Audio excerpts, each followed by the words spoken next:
Welcome to my video of the Slingsthot Sentry V2 bar with 20-inch width bar and 22-meter lines and 2-meter extensions.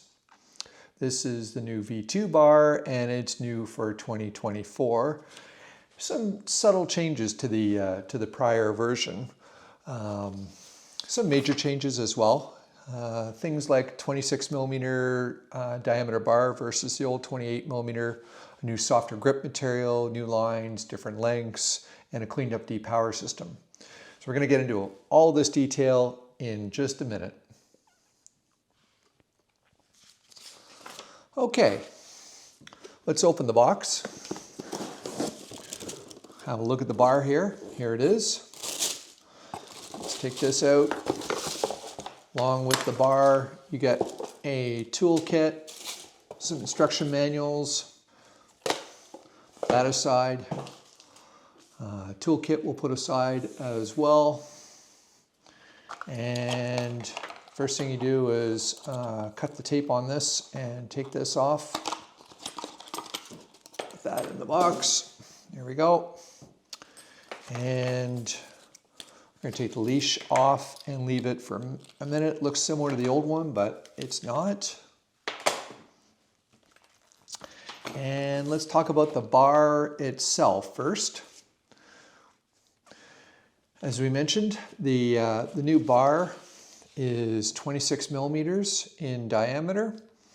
That's in contrast to the V1 and the V1.1 bar, which was 28 millimeters. The new grip is a little bit softer, I would say. Feels pretty good.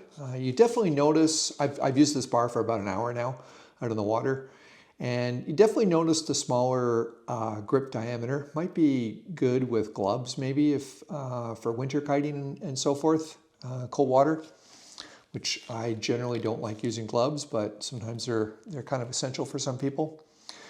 The big difference about this bar is actually the weight. So the new weight is, let's get a scale out and see if I can put it on a scale.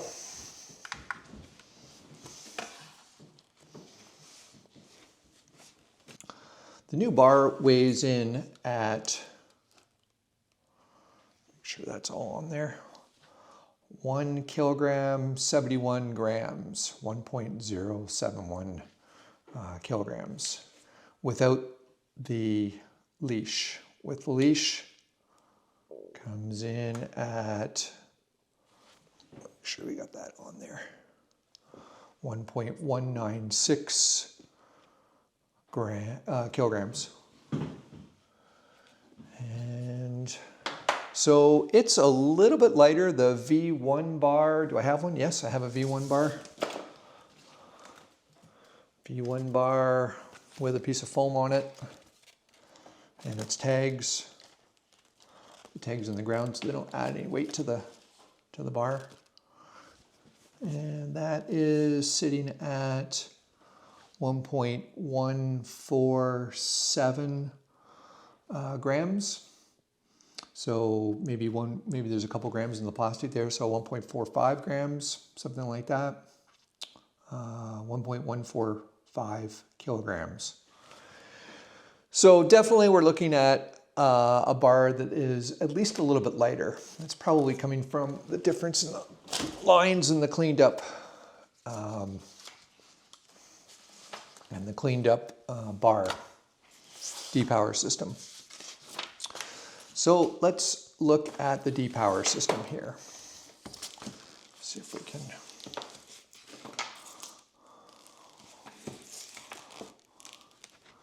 You're going to see, let's put this down here.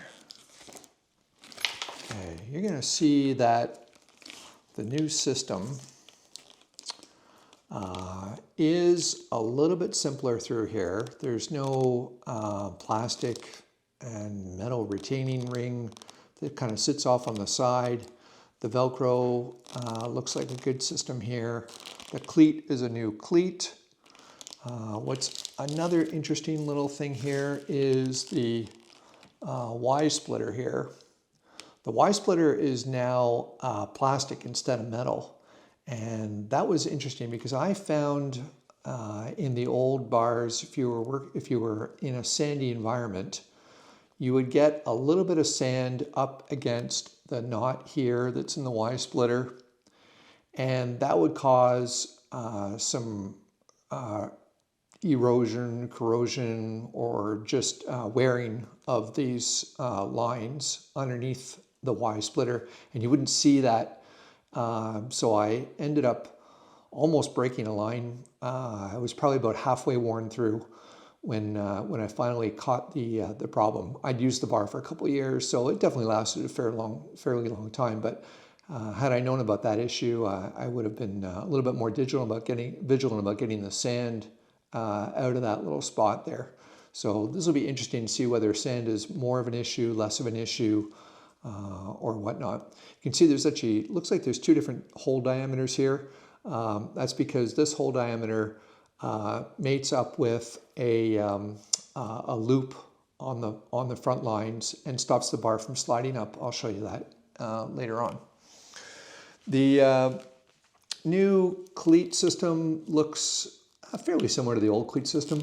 I think I tried this out the other day and it was pretty stiff. I was having trouble getting it undone, but I think that's probably just because it's brand new from the factory. So the rumor has it this is an easier bar to take apart and do maintenance. So that'll be welcome, because it was definitely a complicated process to change any of the PU tubing on this particular bar.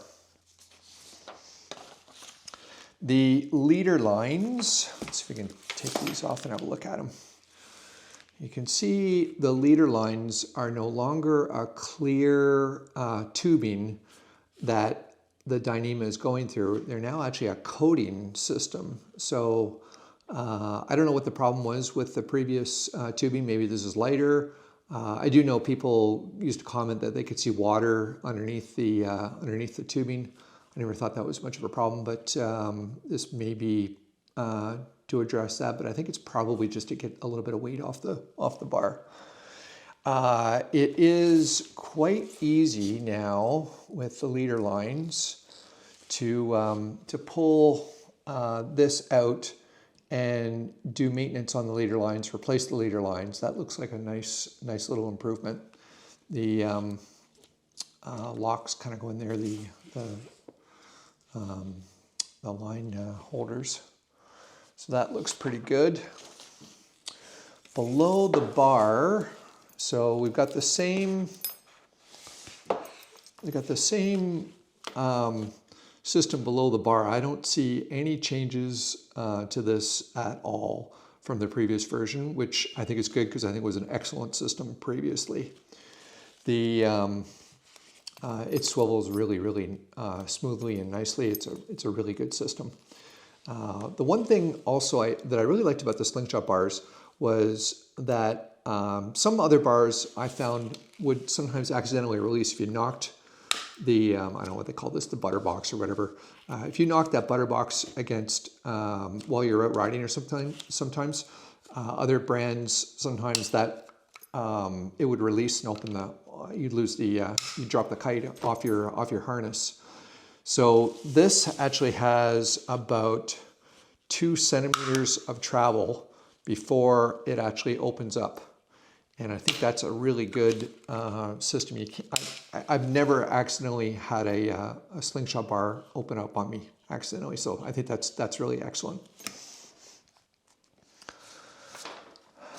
The leash. Let's have a look at the leash real quickly.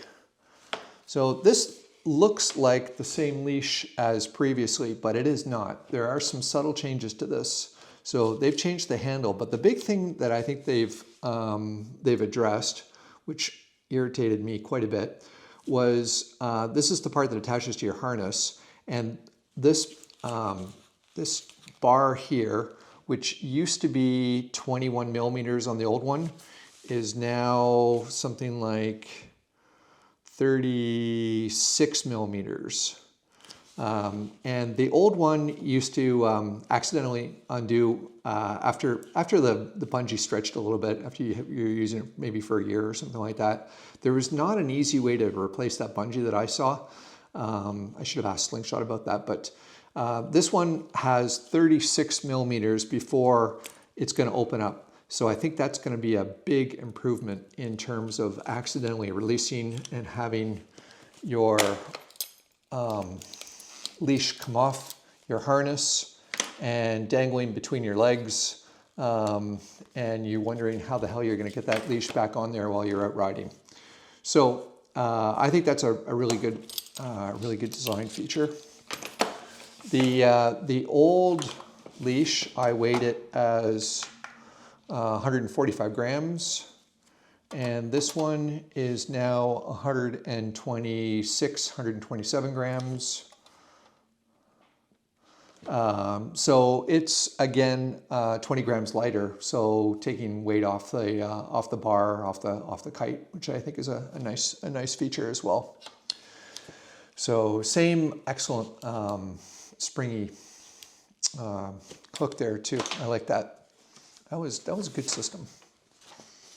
Okay, so the lines. What you're going to notice, I think immediately versus the old bar, is now the lines are colored. So Slinghot have changed the line to a different manufacturer. Apparently, previously it was made by a US manufacturer, so I assume that was Honeywell. I don't know. If anybody does know, let me know. That Honeywell Spectra line has been now replaced with Dyneema, and with that comes better specifications now. You can look the specifications up. This is SK99 line. I think that's generally what the trend of most manufacturers are using these days. It's a round line rather than a flat line. Whether you think that's a great idea or a not so good idea, I don't know, but that's what it is. It's a smaller diameter. So the rear lines are 1.4 millimeter diameter, and the front lines, it's gonna be hard to see this, but the front lines are 1.6 millimeters in diameter. So slight change in diameter. It's gonna make it a bit more aerodynamic. I wonder whether the round lines or flat lines make any difference to sort of vibration in the lines or not, but anyway. The other thing that's changed here is the old bar used to come with 20-meter lines and a 3-meter extension kit, and you had to put the 3-meter extension kit on the lines if you wanted it that way. These lines now comes with a 22-meter line with another 2 meters installed on the bar. So if you want to use 22-meter lines, you've got to take the 2-meter extensions off the bar. The other thing is that it's a slightly different way to connect the lines. So I think I'll take this outside and show you the way the connection is done, but it is definitely a little bit different. And I think that's contributing a little bit to the reduction in weight. So it looks like it's been buried where the old one was buried and sewn. I don't see any sewing going on in this splice. So it looks like a back splice and just buried, which is good. Maybe there's something else going on there. It almost feels stiff. It feels like it's been glued or something. I don't know about that one. Anyway, the other thing you're going to notice is that there's a splice up at the 5-meter line, of the 5-meter mark from the bar, and that's quite different from any of the other Slinghot bars that I've ever used before. So just a little bit more about these SK99 lines. These are smaller, more aerodynamic, and they have probably the highest quality lines from Dyneema and the SK99, that is, in terms of strength and minimum creep. Creep is kind of interesting because I found the old line sometimes stretched a little bit on me.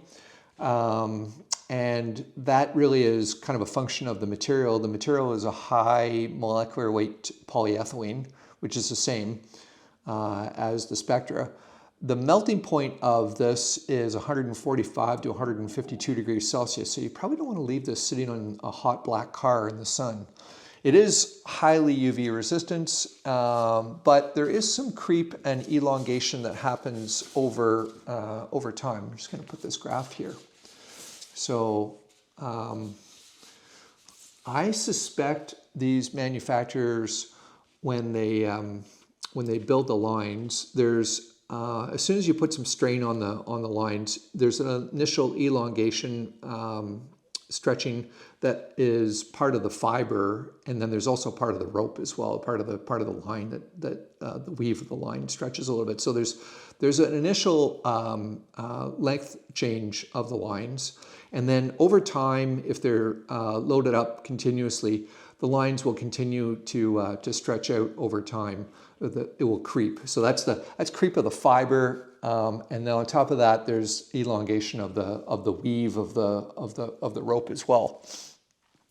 So this is the secondary creep here, which is, I think, probably more of a concern to us.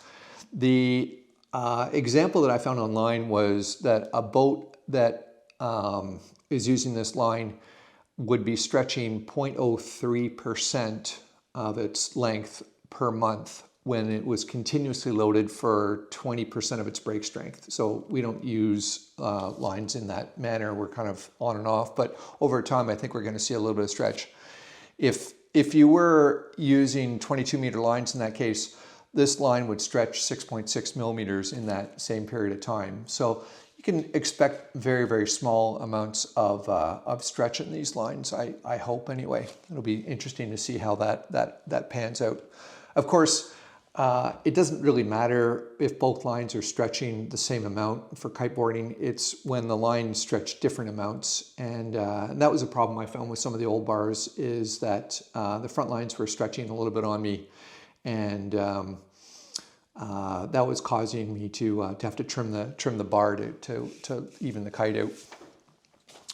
Okay, so let's take this outside and have a look at the bar, the lines unwound, have a look at the splices, and check out the 5-meter splice that's up the line. And we'll check the line lengths after having used the kite for about an hour. And also, as a bonus, I'm going to show you how to wind up your lines at the end of the day. That will save you a little bit of time getting on the water next time you have to go kiting. So let's go.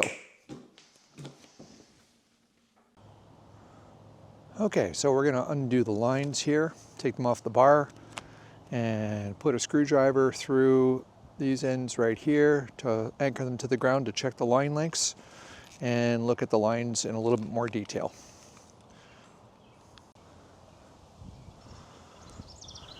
I'll put the screwdriver through there.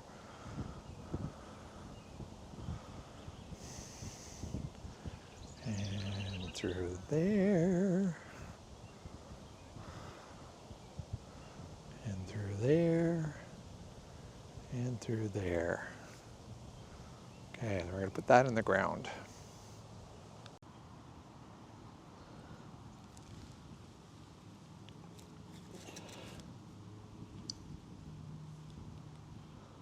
All right, let's undo the lines here.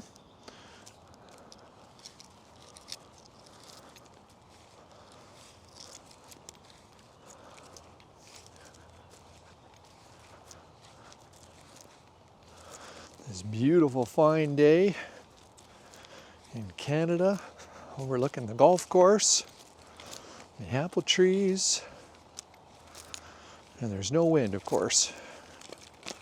Otherwise I'd be on the water. Okay, so we're going to give it a little stretch here. Okay, so we're holding the bar out and we're just checking the line lengths here. Put just an inch there. And it looks like the lines are perfect out from the factory. Just like, couldn't ask for better line length. What I do is I like to let them droop and check to make sure that the amount of droop is the same. You just need to match that droop exactly. Hopefully you can see that. You just need to basically release the knot completely. If you have it tensioned into the cleat just a little bit, it's making the back lines just a little bit longer, which I'm happy with. So that's good. Let's have a look at that splice that's up on the front lines.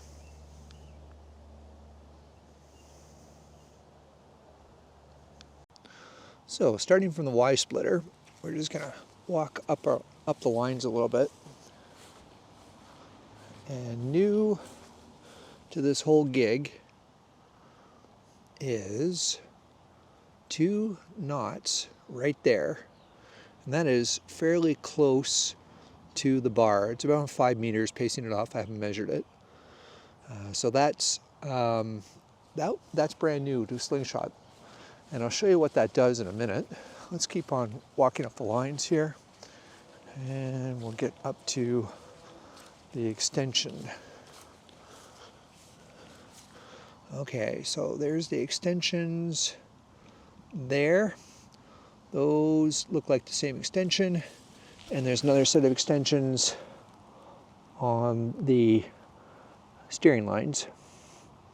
So if you want to take those off, that'll get you down to 22 meters. I think I'm probably going to do that because I'm pretty used to the 20-meter lines on the bar. So that's what I would prefer to be using.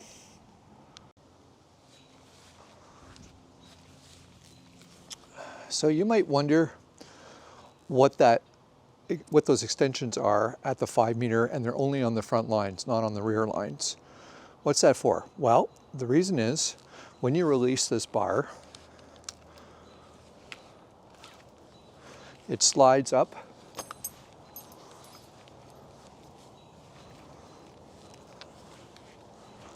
until you get to that 5 meter point on the bar, and it stops sliding up the lines. So that splice up there, get the camera and show you, is intended for stopping the bar from sliding all the way up the line. You can see with the bar on release that 5 meter, that splice, or not, I guess splice, at the 5 meter mark is sitting up against the Y splitter, and the bar has stopped sliding up the line. So that's what it's there for. Now I'm going to show you a little bonus. Bonus is going to help you get on the water in half the time. And the trick is to wind your lines up in a very special way so that they're organized and you can undo them and not have to run your lines when you go kiting. So let's pretend that we have a kite attached and we have the kite on its nose sitting in front of us. So the red line is off to the right here. We have a center line, front line here, another center line, front line here, and a rear line sitting right there. So it's as if the kite was sitting right in front of us. Don't take the lines off the kite. I leave the lines on the kite because that way when you're pulling on them from the bar, you don't have to, they won't get tangled up on you. So here we go. I'm going to walk back and start winding the lines up with the bar on the kite, with the lines on the kite.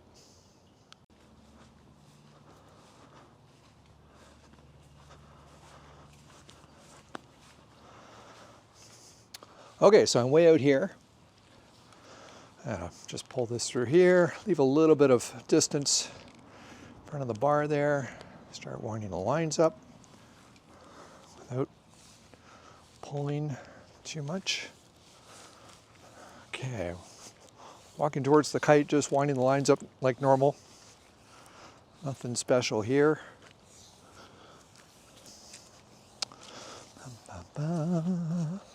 Sing a little song, do a little dance. When you get up to the kite would be sitting there. And we've got the back of the kite here where the lines are attached. We're going to put the line winder on, the elastic on the line winder there. Put it down like that. And then we're going to come over to the kite and we're going to take this white line off the kite first. So we're going to work from left to right, and then when we set the kite up, we're going to do it in reverse. We're going to work from right to left. So take this line off here and take the front line off and tie the white line off to the left and put it on the second knot.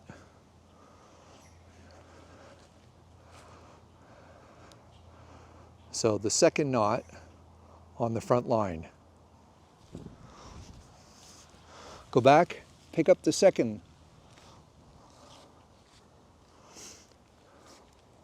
Hold them together like that.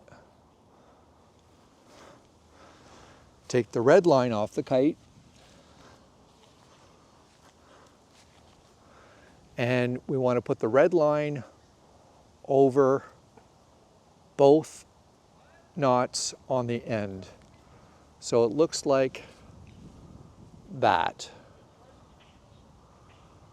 Now you've got an organized system. When you take that off the bar, all you have to do is take the red line off first, attach it to the kite. Take the gray line off, attach it to the kite. Take the next gray line off, attach it to the kite, and then put the white line last on the kite. That will keep it organized. And all you have to do now is to wind the lines up without tangling them on the bar. So I'm holding this with one hand. Take that elastic off there and very carefully wind this up like this. Put the lines over the end of the bar like this. Put the line winder on so it can't get tangled, like that. And you'll see that it's nicely organized.